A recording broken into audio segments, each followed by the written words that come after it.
السلام علیکم ورحمۃ اللہ وبرکاتہ۔ سورہ یاسین کا ترجمہ پیش کر رہی ہوں۔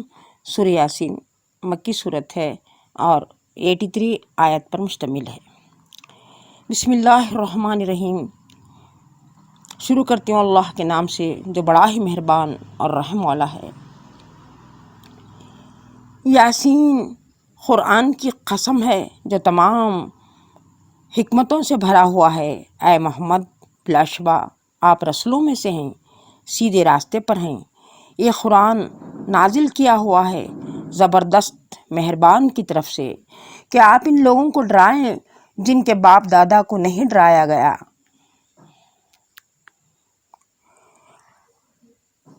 آپ ان لوگوں کو ڈرائیں جن کے باپ دادا کو نہیں ڈرایا گیا تھا، پس وہ غفلت میں پڑے رہ گئے۔ ان میں اکثر پر یہ بات ثابت ہو چکی ہے، سو ایمان نہیں لائیں گے۔ ہم نے ان کی گردنوں میں توق ڈال رکھے ہیں، پھر وہ ٹھوڈیوں تک پھنسے ہوئے ہیں جس سے ان کے سر اُلل رہے ہیں، اور ہم نے ان کے آگے بھی دیوار بنا دی ہے اور ان کے پیچھے بھی دیوار بنا دی ہے، پس ہم نے ان کو گھیر لیا ہے تو وہ دیکھ نہیں سکتے۔ اور آپ ان کو ڈرائیں یا نہ ڈرائیں دونوں برابر ہیں، وہ ایمان لانے والے نہیں ہیں۔ آپ تو صرف اسی کو ڈرا سکتے ہیں جو نصیحت پر چلے اور اللہ سے بغیر دیکھے ڈرے، تو آپ اس کو مغفرت اور اچھے اجر کی خوشخبری سنا دیجیے۔ بلا شبہ ہم مردوں کو زندہ کریں گے اور ہم لکھ لیا کرتے ہیں جو وہ آگے بھیج دیا کرتے ہیں، اور جو نشان اپنے پیچھے چھوڑے ہیں، اور ہم نے ہر چیز کو لوح محفوظ میں لکھ رکھا ہے۔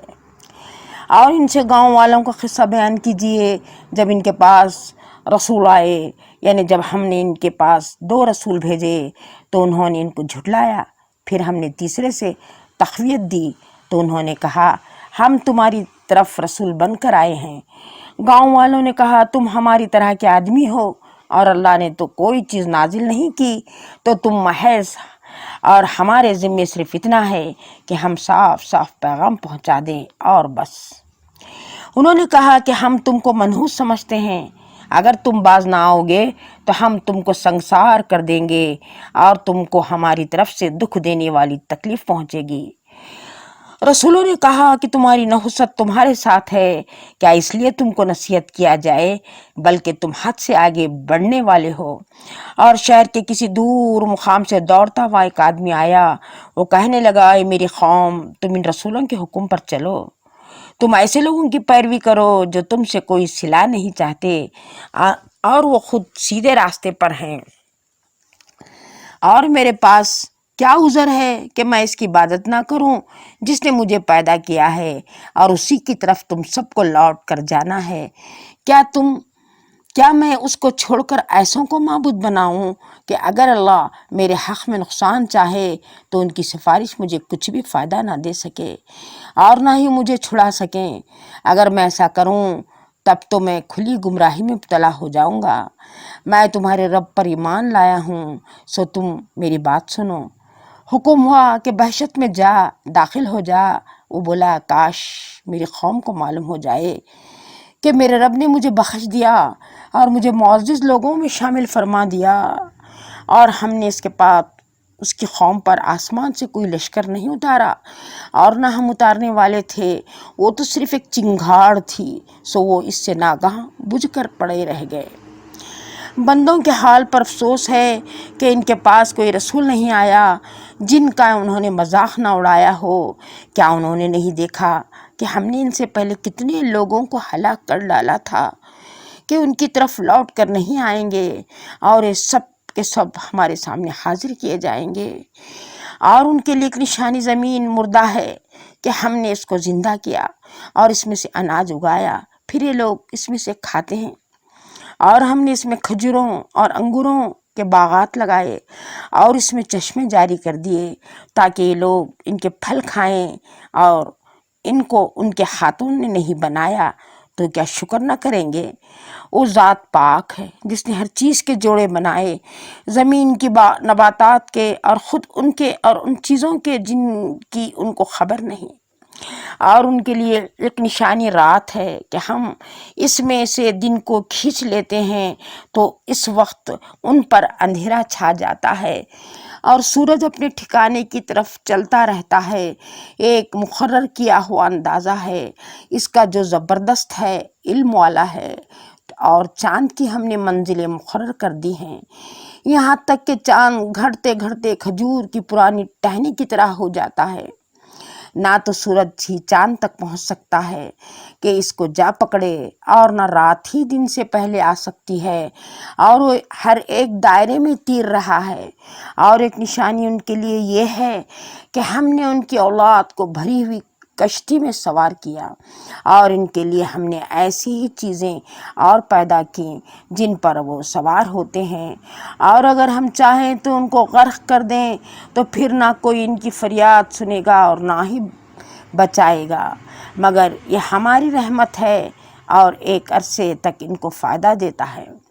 اور جب ان سے کہا جاتا ہے کہ جو تمہارے آگے اور جو تمہارے پیچھے ہے اس عذاب سے ڈرو تاکہ تم پر رحم کیا جائے، اور ان کے پاس ان کے رب کی طرف سے کوئی نشانی نہیں آئی کہ انہوں نے اس سے منہ نہ موڑا ہو، اور جب ان سے کہا جاتا ہے کہ جو رزق اللہ نے ان کو دیا ہے اس میں سے خرچ کیا کرو، تو کافر مومنوں سے کہتے ہیں کیا ہم ان کو کھانا کھلائیں کہ جن کو اگر اللہ چاہتا تو خود کھلا دیتا، تو تم تو کھلی غلطی میں ہو۔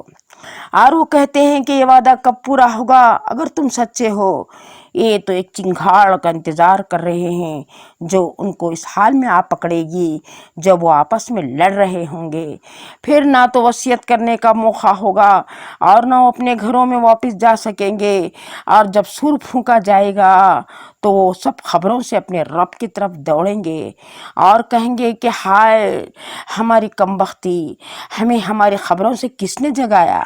یہ وہی ہے جس کا رحمان نے وعدہ کیا تھا اور پیغمبروں نے سچ کہا تھا۔ یہ صرف ایک زور کی آواز ہوگی جس سے سب کے سب ہمارے روبرو حاضر کیے جائیں گے، پھر اس روز کسی پر کچھ ظلم نہ ہوگا اور تم کو بدلہ انہی کاموں کا ملے گا جو تم کرتے تھے۔ جنت والے اس روز عیش و آرام میں مصروف ہوں گے، وہ اور ان کی بیویاں سایوں میں تختوں پر تکیہ لگائے بیٹھے ہوں گے، وہاں ان کے لیے میوے ہوں گے اور جو وہ طلب کریں گے فوراً موجود ہوگا۔ مہربان اللہ کی طرف سے ان کو سلام کہا جائے گا۔ مجرموں آج تم الگ ہو جاؤ۔ اے آدم کی اولاد، کیا میں نے تم سے عہد نہیں لیا تھا کہ تم شیطان کی پوجا نہ کرو؟ وہ تمہارا کھلا دشمن ہے، اور یہ کہ میری عبادت کیا کرنا یہی سیدھا راستہ ہے، اور شیطان نے تم سے بہت مخلوق کو گمراہ کر دیا ہے تو تم سمجھتے نہیں تھے۔ یہی وہ دوزخ ہے جس کی تم کو خبر دی جاتی تھی۔ سو جو تم کفر کرتے رہے ہو اس کے بدلے آج اس میں داخل ہو جاؤ۔ آج ہم ان کے منہ پر مہر لگا دیں گے اور ان کے ہاتھ ہم سے کلام کریں گے اور ان کے پاؤں گواہی دیں گے جو وہ کرتے تھے۔ اگر ہم چاہیں تو ان کی آنکھوں کو مٹا دے تو یہ پھر راستے کی طرف دوڑیں تو کہاں سے دیکھیں گے؟ اگر ہم چاہیں تو ان کی صورتیں بدل دیں اسی طرح سے کہ یہ جہاں ہیں وہیں رہ جائیں، اور جس کو ہم بڑی عمر دیتے ہیں تو ہم اس سے خلقت میں اوندھا کر دیتے ہیں، تو کیا یہ عقل نہیں رکھتے؟ اور ہم نے رسول صلی اللہ علیہ وسلم کو شعر کہنا نہیں سکھایا اور نہ یہ ان کی شان کے موافق ہے، یہ تو محض نصیحت ہے اور صاف صاف قرآن ہے تاکہ ڈرائے ایسے شخص کو جو زندہ ہے اور کافروں پر حجت پوری ہو جائے۔ کیا انہوں نے نہیں دیکھا کہ ہم نے اپنے ہاتھ کی بنائی ہوئی چیزوں میں سے چوپائے پیدا کیے، پھر یہ ان کے مالک بن رہے؟ ہم نے ان کو تابع کر دیا تو بعض تو ان میں سے ان کی سواریاں ہیں اور بعض کو یہ کھاتے ہیں، اور ان کو ان سے بڑے فائدے ہیں اور پینے کی چیزیں ہیں، تو کیا یہ شکر نہیں کرتے؟ اور انہوں نے اللہ کے سوا اور معبود بنا لیے ہیں، اور شاید ان کو ان سے مدد ملے، وہ ان کی مدد نہیں کر سکتے اور وہ ان کے حق میں ایک فریق بن کر حاضر کیے جائیں گے۔ تو ان کی باتیں آپ کو غمناک نہ کر دیں، جو کچھ ظاہر کرتے ہیں اور جو کچھ چھپاتے ہیں ہم کو سب معلوم ہے۔ کیا انسان نے نہیں دیکھا کہ ہم نے اس کو ایک نطفے سے پیدا کیا، پھر وہ کھلم کھلا جھگڑنے لگا اور ہمارے بارے میں مثالیں بیان کرنے لگا اور اپنی پیدائش کو بھول گیا۔ کہتا ہے ہڈیوں کو کون زندہ کرے گا جبکہ وہ بوسیدہ ہو جائیں گی۔ وہ وہی ہے جس نے تمہارے لیے ہرے درخت سے آگ پیدا کی۔ آپ فرما دیجئے ان کو وہی زندہ کرے گا جس نے ان کو پہلی بار پیدا کیا، اور وہ ہر قسم کا پیدا کرنا جانتا ہے۔ وہ وہی ہے جس نے تمہارے لیے ہرے درخت سے آگ پیدا کی، پھر وہ اس سے تم آگ سلگاتے ہو۔ کیا جس نے آسمان اور زمین کو پیدا کیا وہ اس پر قادر نہیں کہ ان جیسوں کو پیدا کر دے؟ کیوں نہیں؟ اور وہ بڑا پیدا کرنے والا اور بڑا جاننے والا ہے۔ اس کا معمول یہ ہے کہ جب وہ کسی چیز کا ارادہ کرتا ہے تو اس سے کہہ دیتا ہے ہو جا، تو وہ ہو جاتی ہے۔ تو وہ پاک ذات ہے جس کے ہاتھ میں ہر چیز کی بادشاہت ہے، اور اسی کی طرف تم سب کو لوٹ کر جانا ہے۔ صدق اللہ العلی العظیم۔ اللہ حافظ۔